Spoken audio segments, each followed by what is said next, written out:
Hello again, welcome back to another podcast and YouTube episode, the link of Ash Outdoors UK's Camping Crazy. So today's topic is going to be the Wainwrights Coast to Coast. Now, it's that kind of year where people are going to be thinking about going on long distance hikes and wild camps. So I did this in 2021 and I thoroughly enjoyed it. So what I'm going to do in this podcast is just go over my hints and tips, a little run through of where I went, what I did, what I changed about the route I took, and yeah, just basically go over what I think is going to be a good option for people to do and learn from my mistakes, because I made a few on this one, let's be honest. It was a bit of trial and error. I'll give you a little run through of the coast to coast. So it's a Wainwrights track which was established by Mr. Wainwright himself in 1973. Okay, so I'm just going to read from the Wainwrights Coast to Coast website. So it says it's the route that runs from the Irish Sea at St Bees, which is the Lake District, and it winds its way across the country 190 miles or so to the North Sea shoreline of Robin Hood's Bay, which is Yorkshire Way. And on the way it passes through the three national parks, the Lake District National Park, the Yorkshire Dales and the North Yorkshire Moors. It's a fantastic route. You get to see all the mountains, all the rolling valleys and peaks, and you also get a bit of woodland and the Dales all chucked into one walk. The coast to coast is a tough and challenging walk, and even forewarned, people still find that it's tougher than they expected, particularly over the lakeland. The key to success is careful preparation. So that's tip number one for me, prepare properly. So I bought a map book, which I'll go through in a minute, and I just kind of winged it. I had an idea of where I wanted to go, what I wanted to do, and yeah, some things worked out all right, but others didn't work out so well, but I'll explain all as I go through the map. So my first tip is this book. Obviously, if you're listening to the podcast, you're not going to be able to see it. It's an adventure series, so A to Z for walkers, and it's a little book that just isolates the coast-to-coast walk itself. It's on a scale of the Ordnance Survey map of 1 to 25,000, so it is quite zoomed in, so you don't see a great deal on each page, but it is a good detail, and you get to see what you need day by day. And I'd say roughly 6 miles per page, give or take. That's if you're going in a straight line, obviously. There's 79 pages in total. It's a very handy book. In the back of the book, it breaks it down into sections so that you can plan your route correctly. It gives the mileage for each location. So if you want to stop at certain cafes or bed and breakfasts, then you know where you're going. So plan properly. That's a good tip to start with, because I didn't. So my second tip is footwear. If you've watched my video, by the way, I'm going to link to the videos for my Coast to Coast series in the descriptions below. So if you want to check those out on my Ash Outdoors UK YouTube channel, please feel free to. So footwear, I went for minimalist shoes, which I always hike around this area, which is very flat where I live and have no problems. But the terrain of the Lake District and the Dales and even the moors to a certain extent absolutely battered my feet in Vibrams. I was in Vibram 5 fingers, so any of you who know those, they have individual pockets for your toes basically. So in all, they're just basically having a little bit of rubber in between you and the ground, which isn't good at all. If you've watched the videos, you'll know that absolutely mullered my feet. I had swollen feet for about 3 days, and then when I got home, so I got some boots halfway, and then when I got home, my feet decided to swell up again, even after wearing the boots for the last half. So yeah, footwear is a absolute must. Decent footwear, very good tip for you. Another tip is lightweight gear. Now, it can be really expensive to do lightweight gear. I'm not saying it's essential, because people do it in really heavy gear, and obviously doing the Wainwrights back in the day, they would have had all traditional canvas gear and it would have weighed an absolute ton. So I wanted to do this in 9 days. I would have done it in 9 days had I not had a day off for my feet. So I took a day off in Reef to rest my feet because they were so swollen. I couldn't actually get the Vibrams in. I had to go and get a pair of boots.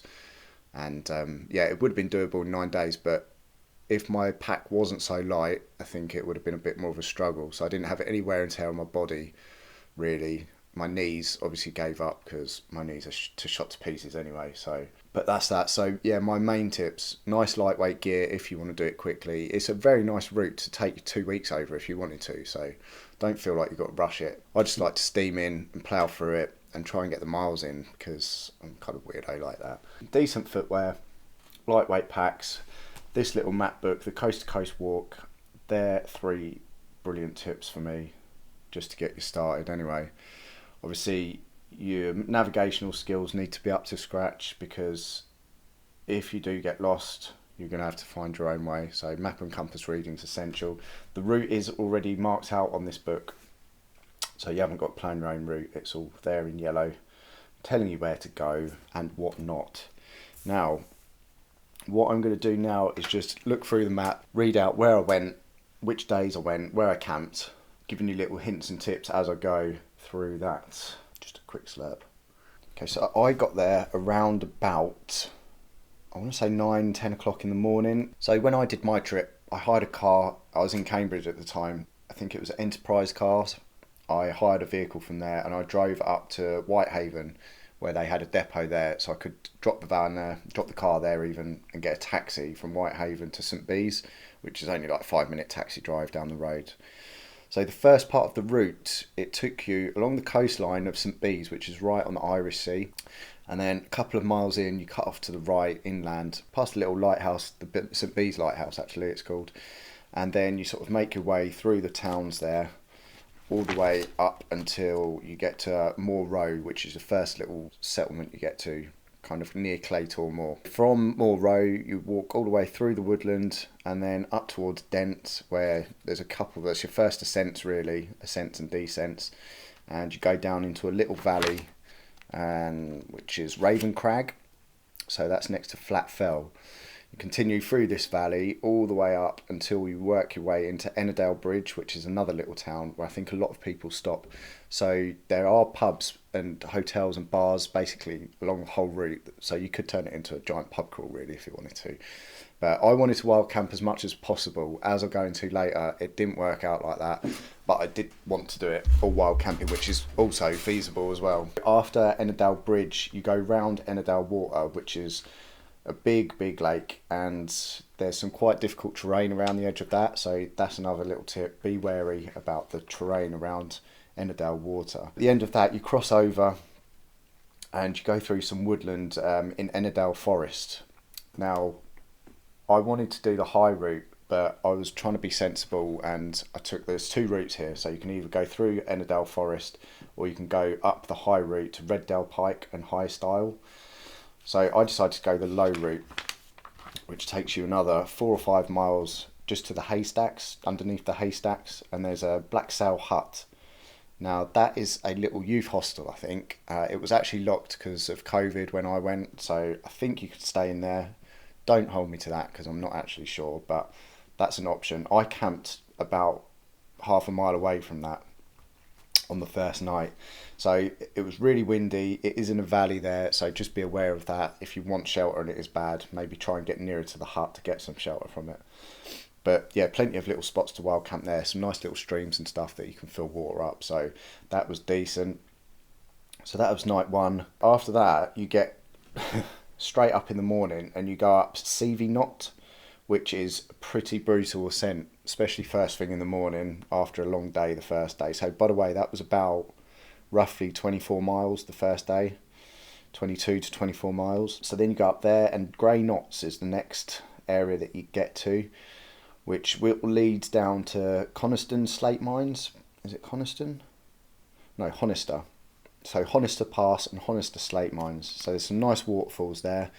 Look out for the paths. It's not very well signposted there, and I ended up, there's 2 sides of the fence that you can go down towards the slate mines. I ended up on the left hand side of the fence going down, and it was horrific. It was grassy. I slipped over a couple of times, and if you stayed to the right hand side of that fence, you'll find a path, which I didn't find out till I was pretty much down the bottom, so screwed that one. I'm right up. Anyway, I had something to eat down there at the mines. Then it's an easy little route up to, where'd you get to?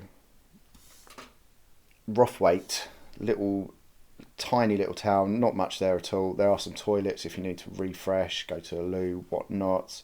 So you go back down on yourself all the way. This is pretty easy going, this bit, until you get to Grasmere Common. So this is about 35 miles in. There are two routes on this, so by this time my knee was starting to hurt, so instead of taking the easy route, I went for the high route. This would have been stunning. The views here would have been amazing, but I didn't have the weather for it. Where do you get up to? You get up to sort of heights of Gibson Knot. Where is it?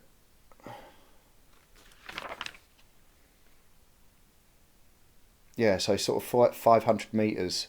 Helm Craig you get to, which is about 500 metres. So all going across there, lots of ups and downs on the high route, so that is pretty tough going. My knee was absolutely having it by then. So yeah, just be aware, if you have knee problems, probably best off sticking to all the low routes on this. So anyway, down to Grasmere itself. You don't go quite into the town on this route, the route that I went, but then you sort of head right back up, and this goes into Great Tongue, it's called, which is just before House Ridge, which is next to Great Ridge, and that was absolutely horrific trying to get up there. Again, views would have been stunning, but I didn't get the weather. So that leads up all the way to Grisdale Tarn. Now this was night number 2 for me. It was around 40 odd miles, and yeah, I was absolutely knackered by this day. So I pitched up right next to the tarn and had an absolutely horrific week. So this is another tip. I had the Z-Pax Ultraplex tent, which is a DCF tent, tension pole tent. And the flapping of the wind kept me awake pretty much all night because the cube and fibre is such a noisy material. So I was regretting my tent choice by this time. Second night in, I hardly slept at all, and yeah, I was feeling it as well. So the next day, I woke up pretty early. So there's 3 routes you can take here. There's one going off to sort of like the north, which is Dollywagon Pike and Helvellyn area, and then the other alternative high route and goes to St Sunday Crag, or you can just go down through the valley to Grisdale Beck, which is the route I decided to take. But I was in bits. My knee was killing me, and descents seemed to be the worst for me when I've got a bad knee. And yeah, that was grueling. So first thing in the morning, all the way down. It was really wet as well, and we got to Patterdale. Did I stop there? Yeah, I stopped and had a coffee at Patterdale just to refresh. There was a toilet there, I had a bit of a wash up and got going again. Then some quite steep ascents all the way up to Angle Tarn. Now, I hadn't hoped to camp there, but obviously I just literally half a day and I was back at Angle Tarn.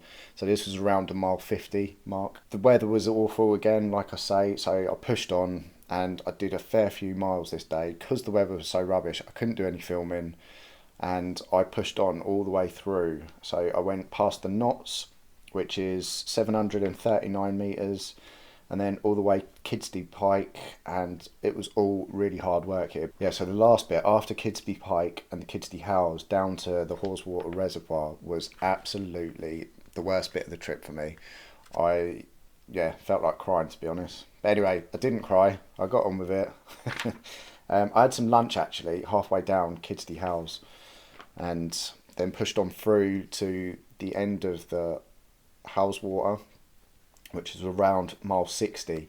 Now I was stopping and talking to somebody there, and I realised that I was only about 6 or 7 miles from Shap. Not even that actually, probably about 4 or 5 miles from Shap. So I decided to push on because I knew there was pubs and B&Bs and campsites there, so I just thought I'd chance it. I didn't book anything. I booked one pub halfway through, but I'll go through that in a minute. So yeah, pushed on all the way to Shap. Shap's around 64 miles in, and there was a pub there. What was that called? The Crown Inn at Shap. Now the accommodation was little camping huts out in the garden, so you could either pitch your tent, I believe it's for £5 a night, or you could have this little camping pod they call. So basically it's just a big plastic sheet on some decking, and you just go and chuck your bed in, sleeping bag, and that's it. So I took one of those, and I had a wicked night's sleep there. I was so tired by that time getting to Shap that day. I slept like a baby.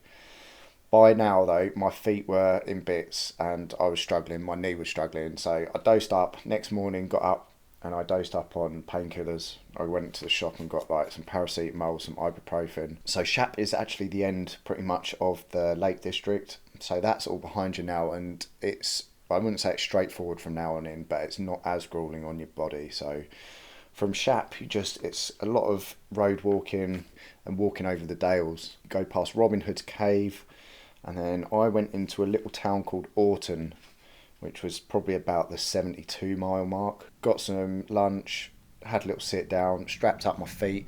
So my feet were all swelling at the time as well. Not just my feet, so I had the problems with my ankles to start with. It was started at the top of my ankles were swelling and then went down into the feet later on. So yeah, from Orton, carried along, just mostly farmers' fields basically for this trip. You do cross a part of the Dales Highway. You walk across part of the Dales Highway in this section, and it is literally just through farmers' fields. And it's very scenic though. It's not like it's flat farmers' fields around here. It's very nice to look at. Yeah, so dismantled railway. You get down to a railway at the bottom, and there's a little brook that runs through there. So you can fill up water and stuff in there before you going up quite a little ascent towards Kirkby Stevens. Kirkby Stephen even. No Stevens, just a Stephen. So yeah, by the time I got to there, it was quite late on at night. Okay, so getting to Kirkby Stephen, I found a campsite. I believe it was the Pennine View Park. Very cheap again. I had some good food. I had a couple of beers that night actually and had a really good night's sleep. I pitched up in one of the areas in the garden and slept really well. So that was a nice little rest actually. So I woke up, I remember the next day feeling quite revived after that and ready to push on. So I did push on onto the Dales themselves. Kirkby Stevens around about mile 86. So now headed on up to the moors. So there was quite a few routes that you could have gone for here. Just bear in mind that this was very boggy. There are alternate routes. So you've got a red route here which runs May to July, and the blue route is August to November. So I'm guessing that because they're saying August to November, they're going to be the drier options. So I went for that, and it was still boggy as hell. And ended up going all the way down past the river. It goes down to Whitsun Dale. So the Whitsun Beck is the little river that it runs down to. Now I stopped they do some filming on a farm there, and I can't remember the name of the farm or what the TV programme was, but it's quite a famous British TV programme where they do filming on a farm. And stopped and had some lunch there. Got speaking to a few other coast to coast walkers, which was nice just to find out how they were doing and what their plan was. So headed on through.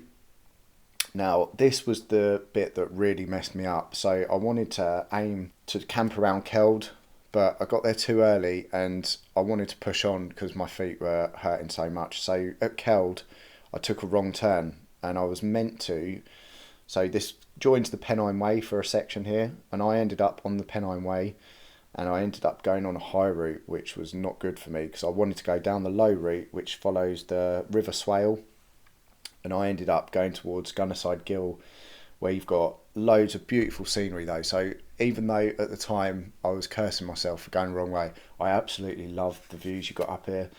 There was loads of disused mines and quarries, and it would have been a stunning place for a wild camp, but I wanted to get a bit further on because I wanted to get to Reef for the next day, because I could have done with I think if I remember rightly it was a Friday when I was planning to camp here, but then had the room booked at the Black Bull in Reef for the Saturday, so I decided to push on through all the way. So I decided to push on all the way through to Reef that night. So yeah, anyway, at Keld, took the wrong turn, went a bit on the Pennine Way and ended up going over past Gunnerside Gill, and then it was bare moorland for ages and ages and ages, what seemed like ages and ages. I reckon it was about 7 or 8 miles before getting to Reef finally. I think I got in there pretty late, like 9 o'clock maybe. So I got to the pub, the Black Bull, which I said I'd booked a room for the next night, and I didn't have a plan where to stay, so I sat and had a beer at the pub and got chatting to a couple on the table behind where there was a group of 4, and they were all outdoor enthusiasts as well. So They only lived up the road, and he said, "Oh, we've had people camp in our garden before. You can camp there if you want." So I can't remember the names of these people. I didn't write it down or anything. I think it's on my videos that I can link to. So they took me in for the night.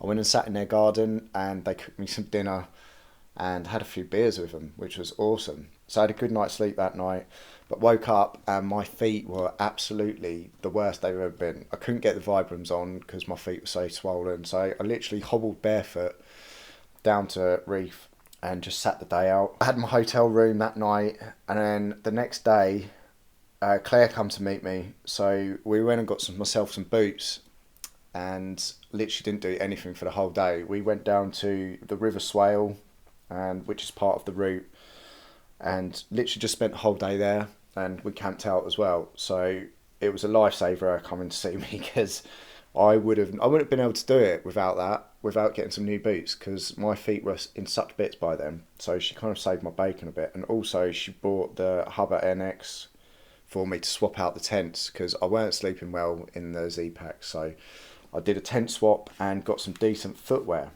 So yeah, had another night there by the river, which was a cool camp, and then went on through the next day, which was, I felt again like I got a new lease of life, and with the boots on, I was steaming, absolutely going for it. When another 6 or 7 miles to Richmond.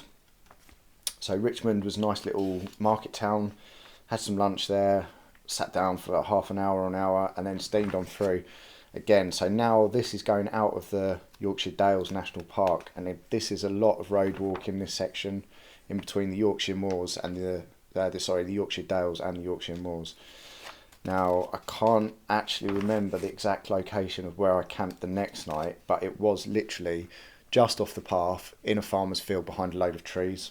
So that was the first night I had in the Hubbard NX up there, and again, I went to bed at about 9 o'clock and I slept all the way through, which I rarely do camping, all the way through till about 6 o'clock the next day. So again, feeling absolutely fresh. A lot of the swelling had gone down on my feet by this point as well, so I was in really good spirits.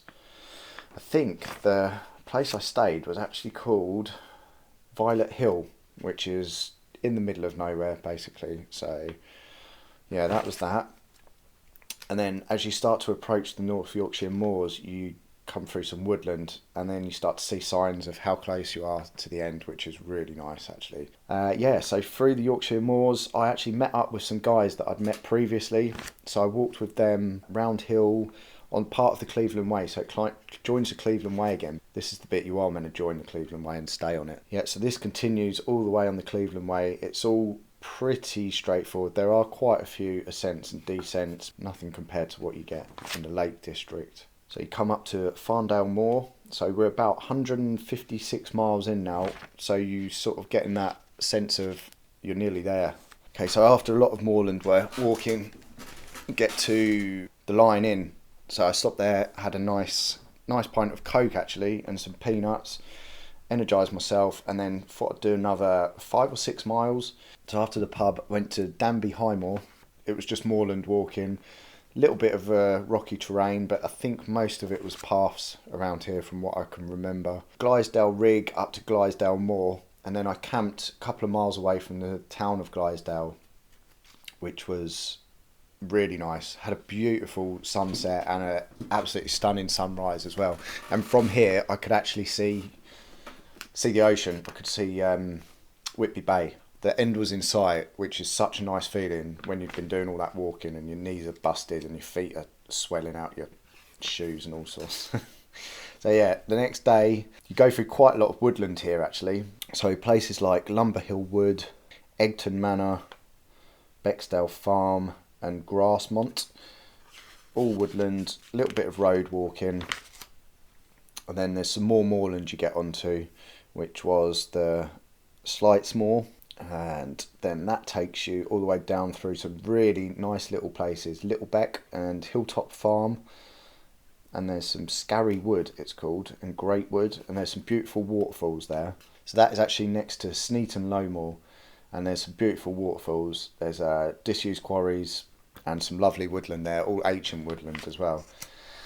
So then you're on your final last little bit of moorland, which is Greystone Hills. And then you go through and past a few little... That was a lot of heatherland as well, by the way. So just watch out for your navigation there, because there's not a great deal of signpostage for it. Then you go towards Low Hawkster. And then Hawkster Bottoms, where there's a few little campsites. And you're heading towards the coast now, which is Northcliffe Holiday Park. So as soon as you reach that, that is the last point that you get to before going to the cliffs. So on the North Sea, and you're pretty much there.